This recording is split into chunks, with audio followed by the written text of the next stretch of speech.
Hey everyone, welcome back.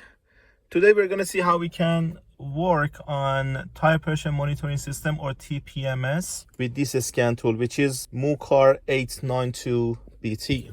Here's the scan tool details. If you're interested to learn more about this scan tool, you can check the description or the first comment down below. So you know that if we have tire pressure monitoring system in a car, we're going to have the tire pressure sensors inside the tires. So we have 4 tires, 4 pressure sensors, and it's really important to know how to work on tire pressure monitoring system. If you replace the sensor or if you have rotated the tires, it's really important to know what action should be taken right after that, and scan tool is going to play an important role in this case.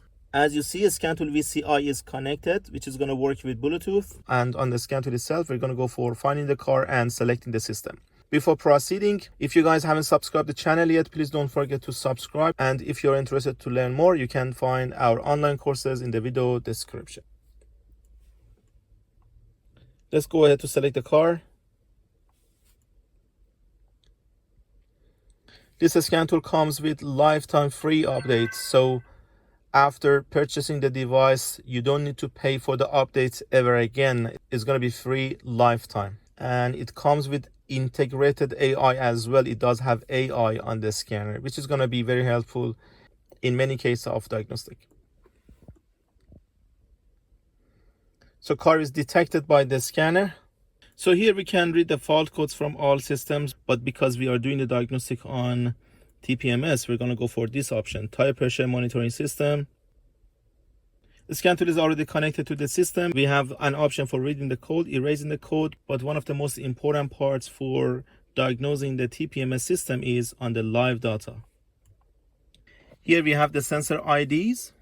So these are actually the ID for each single sensor inside the tire, because inside each tire we have a sensor, and that sensor is measuring the tire pressure and it's sending the information to TPMS control module. If pressure is low, it's going to show you that on the instrument cluster. These IDs are unique for each single sensor. For example, this one is for the left front, for the right front, and so on.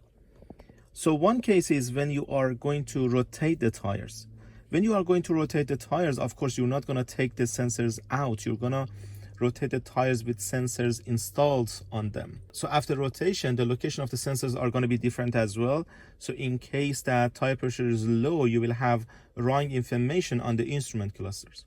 So of course, some cars have a feature for auto learning and auto locating the sensors. So after rotating the tires, if you drive the car, system will start locating the sensors automatically again, which is going to be helpful. But on some cars we don't have that feature, so we need to do it manually. It means right here on the scan tool, before rotating the tires, you need to take a photo from the IDs, and after rotating the tires you need to write the IDs on the correct place that I will show you in a minute, because you know how you rotated the tires, right? If you replace, for example, the front right with the rear left, you need to swap the IDs exactly in that pattern. So having the IDs is very important right now. But there are some cases that you don't have actually the IDs because you have replaced the sensor. Scan tool doesn't have any ID for that wheel because you are using a brand new sensor. In that case, when you buy the sensor, on many of them, on the sensor itself, the sensor ID is actually written. So if you look at the sensor itself, you can find the sensor ID, write it down somewhere, or take a photo from it, and after sensor installation you can write the sensor ID in the scanner, which is going to be here. If I go back on the main page, we have a special function and we can write the sensor IDs here.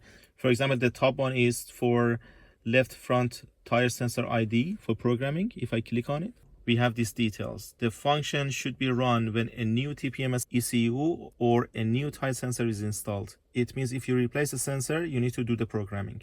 If you replace the TPMS ECU, you need to do the programming again, because of course the new TPMS ECU does not have the information. So if you want to replace the TPMS ECU, my advice is to connect the scan tool to the old one if you still have the communication with it, and take a photo from the sensor IDs. So this is going to be very straightforward because you have the IDs. After replacing the TPMS control module, you can just insert the IDs using these options one by one, and that's going to be very straightforward to do the programming. If you don't take a photo and you have already replaced the TPMS ECU, You can actually use some TPMS modules that can read the sensor's ID one by one. I'm gonna make some videos with the TPMS modules as well in the next videos, and I will show you how to read the sensor's ID with TPMS tool if you don't have the IDs.